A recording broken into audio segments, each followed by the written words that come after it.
On Global TV News Express, Shatima leads prominent Nigerians at Buhari's Fidel prayers. In business, Lagos unveils 500 billion naira micro, small, medium enterprise fund for women traders.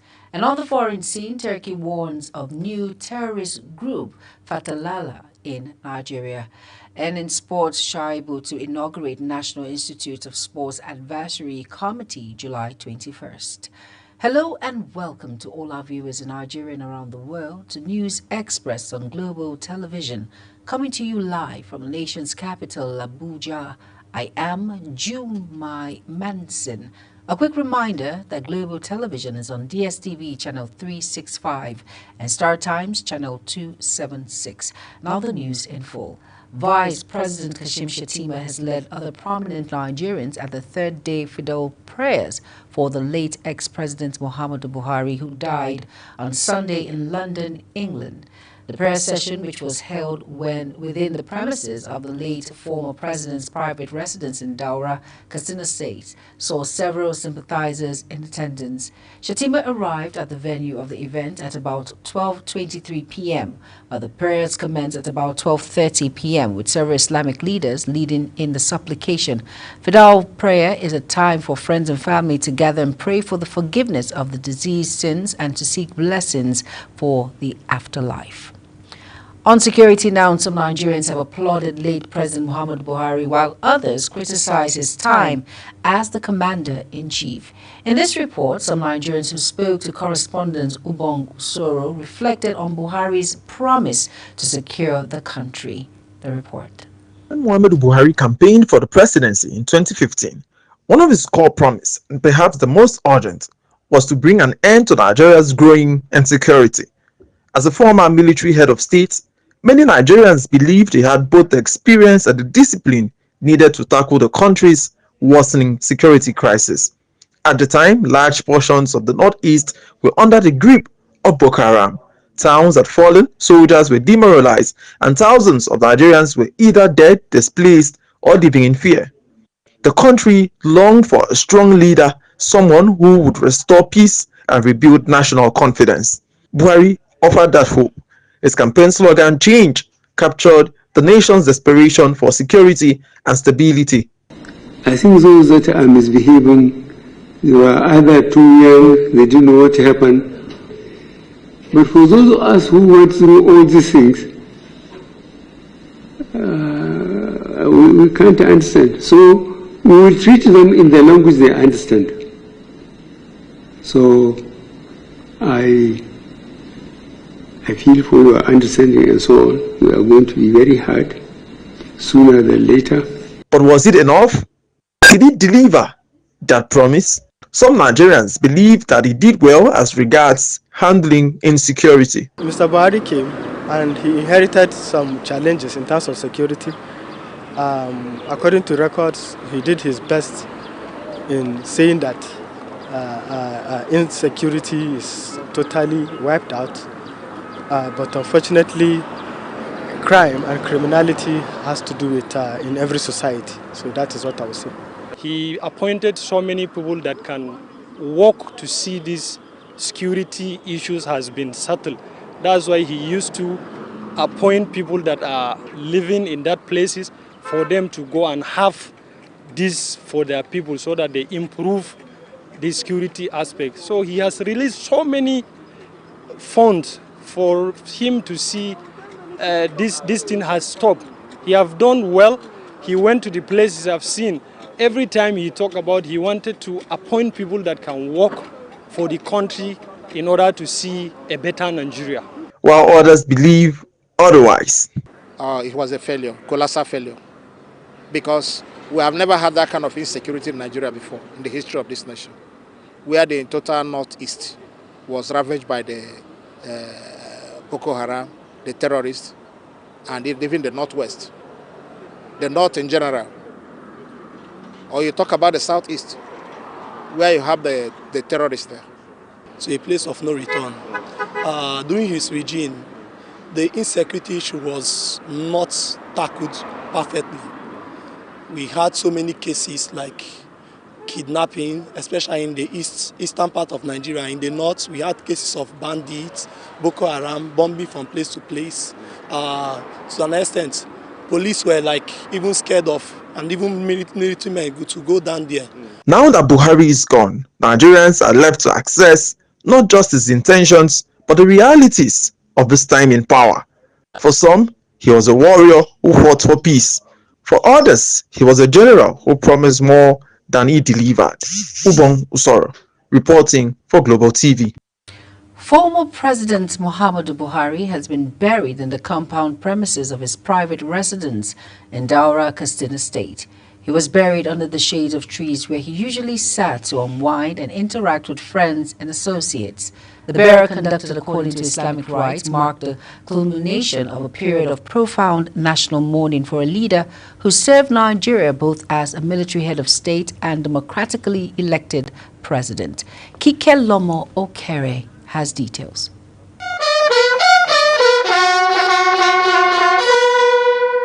Immediately after the burial, security operatives fired 21-gun salutes at the entrance of his private residence.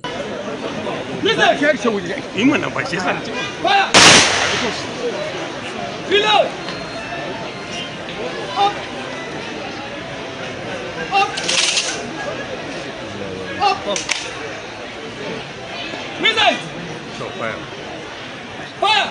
3 shots were fired at exactly 5:33 p.m. Another 3 shot 2 minutes later, until the entire shots were completed. The security operatives, dressed in green and red attire, had earlier held a brief parade in honor of the late president. The former president's body arrived at the Umaru Musa Yar'Adua International Airport, Katsina, aboard Nigeria Air Force Flight 5N FGT 00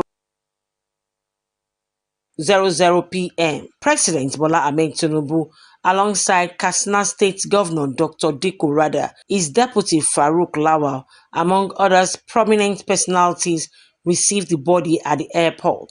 Buhari's remains were accompanied from the United Kingdom by Vice President Kashim Shettima and other prominent leaders of the country. Upon arrival in Daura, about an hour drive from Katsina, his body was briefly laid in state for friends and family members and other relevant persons to say their final goodbyes. A prominent imam, Ustaz Azan Yusuf, led other prominent personality in the funeral prayer that marked part of the burial rites. The funeral prayer, which also lasted a few minutes, was completed at exactly 4:56 p.m.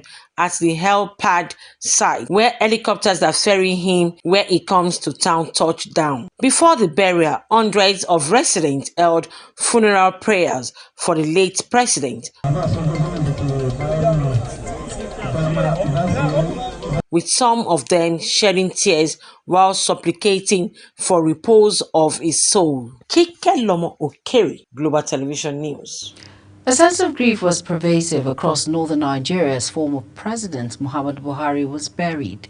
The mood of mourning also came with northerners gathering to offer prayers for the repose of the soul of Buhari, who died on Sunday in London United Kingdom Hospital. Emirs and district heads in Katsina, Kano, Gombe, Sokoto, Zaria, Borno and Bauchi states exemplified the mourning mood, with palaces flying their flags at half-mast, just as clerics were invited to offer prayers for Buhari. Short sermons saw reflections on Buhari's life of simplicity, honesty and patriotism. Nigerians have described late former President Muhammadu Buhari as a leader whose life was defined by service, discipline, and commitments to restore integrity to public office. Some Nigerians who spoke to our correspondent, Obong Usoro, praised him for his fight against corruption, his simplicity, and love for the country. The report. Former Nigerian President Muhammadu Buhari died in London after a long illness. He served as president from 2015 to 2023. And earlier as a military head of state from 1983 to 1985.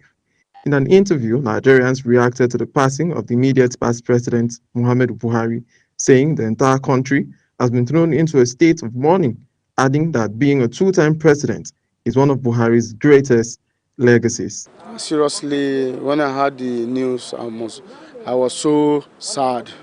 I'm not really happy. He's our leader, he's our former president, he's our military head of state. That time, there's a policy that he brought that we all enjoy, and there's some policy he brought that we all sad. It's a very sad one for all of us Nigerians.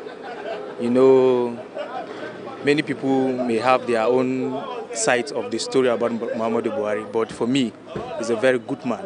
They also describe Buhari as a very good man who will be missed, while highlighting the End Power scheme as one of his major achievements. We know him with his disciplinary record, war against indiscipline that he introduced to Nigeria, which reshaped the minds of Nigerians. I really want to say I'm sorry for the great loss to the Buhari's family, because nobody is perfect. In every government, there's always the good and the bad. Death is actually so inevitable, and he is quite old. He has done his bit, he has tried his best for Nigeria, and I just send my deepest condolences to the family and to Nigerians. I pray that his soul rest in peace. As Nigerians reflect on the life and leadership of Muhammadu Buhari, many agree that his legacy, whether praised or criticized, has left a lasting mark on the nation's history. Ubong Osoro for Global TV. The presidency has faulted the claim of reciprocity of the United States government as the reason for its current visa policy towards Nigeria, saying that the claim does not accurately reflect the actual situation. This was contained in a statement issued by the Special Advisor to the President on Information and Strategy, Bayo Ononuga. Ononuga in a statement said immediately after assuming office, President Tinubu's administration issued a service-wide directive that Nigerians implement all bilateral agreements with other nations and adhere to the principle of reciprocity in the diplomatic relations. The Nigerian Immigration Service says it will inaugurate a new digital platform for the application of the Combined Expatriate Residence Permit and Alien Card on August 1st. This is contained in a statement issued by the Service Public Relations Officer Assistant Comptroller General of Immigration, Akinshola Akinlabi, in Abuja. Akinlabi said the development was in line with the federal government's ongoing effort to reform the immigration and enhance the efficiency, transparency, and accessibility of its services. The executive chairman of Makurdi local government of Benue State, Joseph Kefi, has expressed deep appreciation following the deployment of over 500 military troops and security personnel to key areas within the local government as part of a comprehensive strategy to combat insecurity in the local government and Benue State at large. This was contained in a statement by the media aide to the chairman, Taran Nathaniel, says the troops have been strategically stationed in Umbalak, Agon, and other parts of the local government, which have been severely affected by insecurity caused by armed herders. These attacks have displaced residents, halted farming activities, and threatened community livelihoods. Over now to Imo State Police Commissioner CP Aboki Danjuma has issued a firm directive banning all technical teams operating under the command from using unmarked vehicles, including minibuses and tricycles, popularly called keke, during patrol operation across the state. In a statement issued by the spokesperson of the command, DSP Henry Okoye, he stated that the new directive followed numerous complaints of harassment, intimidation, and extortion by some tactical officers operating in an unapproved vehicle while on routine patrol. The statement added that the Commissioner of Police described the act as grossly unprofessional and warned that any team found violating the new directive will face immediate sanctions. A federal high court in Lagos has acquitted former Ekiti State Governor Ayodele Fayose of all charges in his long-standing money laundering case brought before him by the Economic and Financial Crimes Commission, EFCC.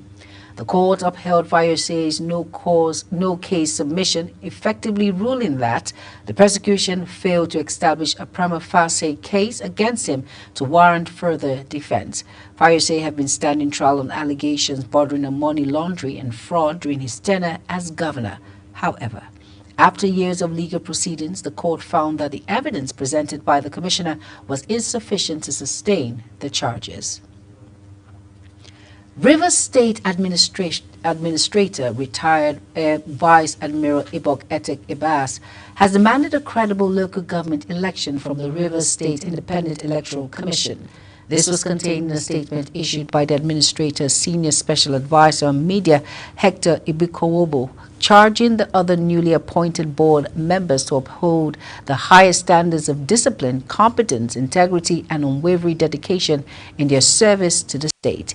Ibas gave the charge by inaugurating the reconstituted state electoral body, Rivers State Civil Service Commission, Rivers State Local Government Service Commission, and the Rivers Primary Healthcare Management Board at the Government House, Port Harcourt.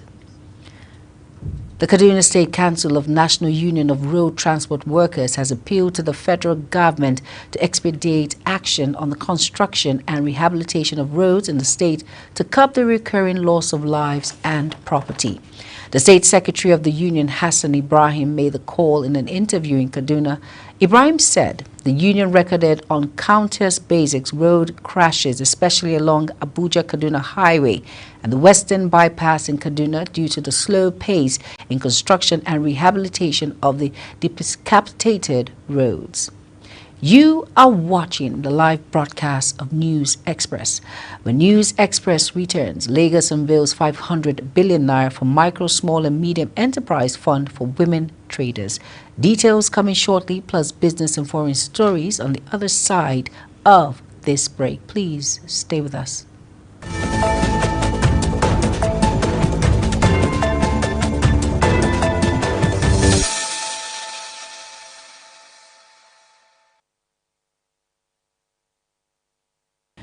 You're welcome back, and if you're just tuning in, this is News Express on Global Television. Thank you for staying with us. In business now, President of Dangote Group, Aliko Dangote, has announced plans to reduce the price of liquefied petroleum gas, LPG, also known as cooking gas. He also promised to start direct sales of the product to consumers should the existing distributors fail to allow the price crash in cooking gas. Dangote stated this during a recent tour of his refinery by some local and foreign guests, stressing that the current price of cooking gas is expensive and not affordable for the common people who depend on firewood for cooking. However, operators in the sectors have disagreed with the plan, saying the businessman was planning to monopolize the LPG sector.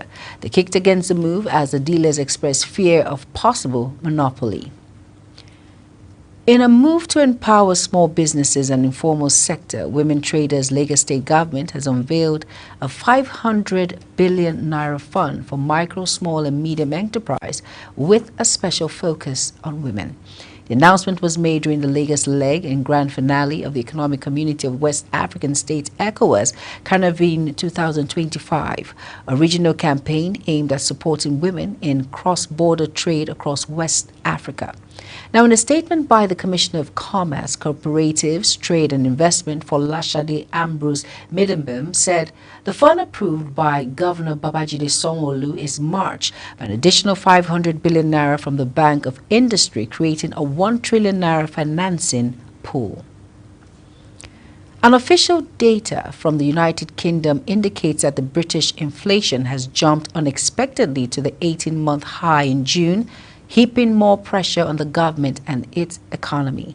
The inflation update follows recent official data showing Britain's economy unexpectedly contracted by a second month running in May, placing more strain on Prime Minister Keir Starmer and the United Kingdom government as it faces uncertainty caused by the United States tariff.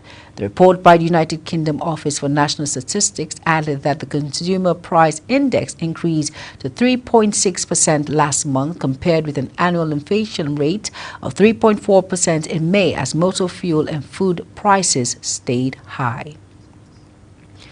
Over now to our foreign news now. The Turkish government has warned that members of a terrorist group known as Fethullah terrorist organization exist in Nigeria and also operate in other countries around the world. Turkish ambassador designate to Nigeria, Muhat Pori, disclosed this in Abuja at a dinner organized by the Turkish embassy to mark the country's Democracy and National Unity Day. The Turkish government said the coup was successfully quelled by collective resistance of its patriotic forces and citizens who resisted the mutiny against the government of President Recep Erdogan.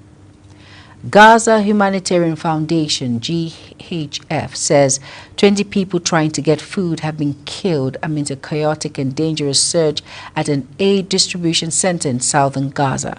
The United States and Israel backed. The foundation has noted that 19 were trampled to death and one was stabbed in the tragic incident at the foundation site in Khan Yunis area. However, Nasser Hospital in Khan Yunis says it had received the bodies of 10 people who were killed due to suffocation after an aid site was closed by the foundation United States private security contractors.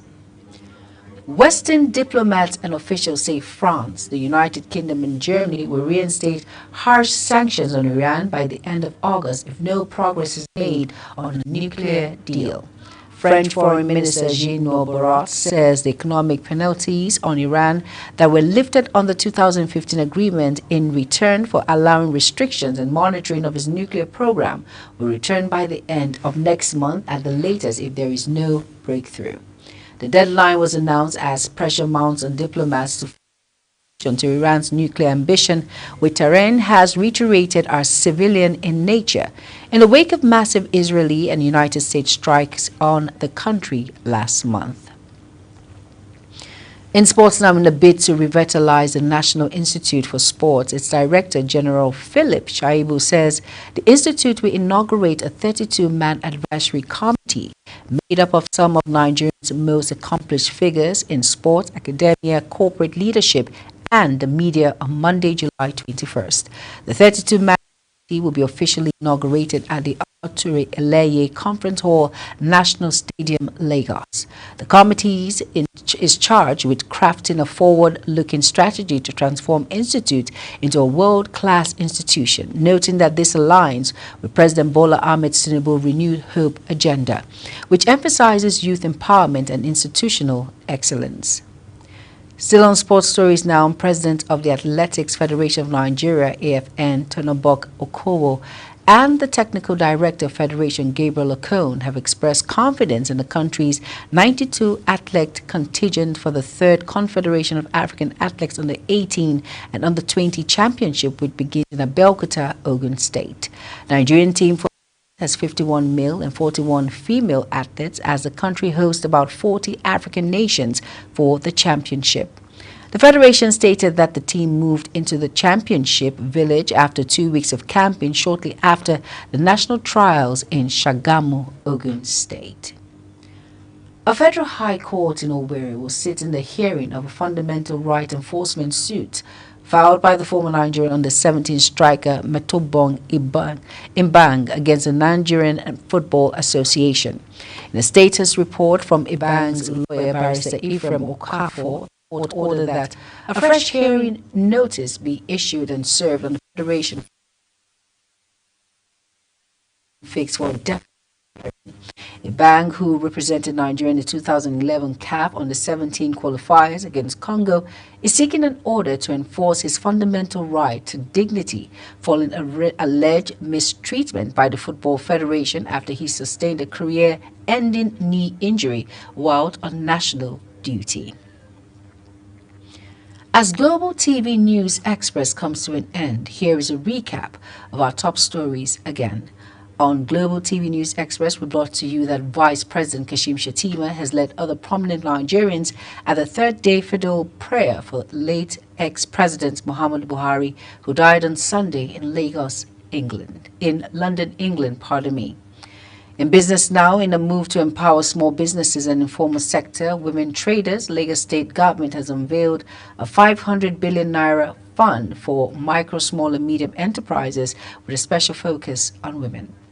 And on our sports scene now, the Turkish government has warned that members of a terrorist group known as Fethullah terrorist organization exists in Nigeria and also operates in other countries around the world. And finally, in sports, in a bid to revitalize the National Institute for Sports, its Director General, Philip Shaibu, says the Institute will inaugurate a 32-man advisory committee made up of some of Nigeria's most accomplished figures in sports, academia, corporate leadership, and the media on Monday, July 21st. That's it on Global TV News Express. A quick reminder that Global TV is on DSTV channel 365 and Star Times channel 276. Kindly follow us across all social media platforms now showing on your screen by using @Global TV NG.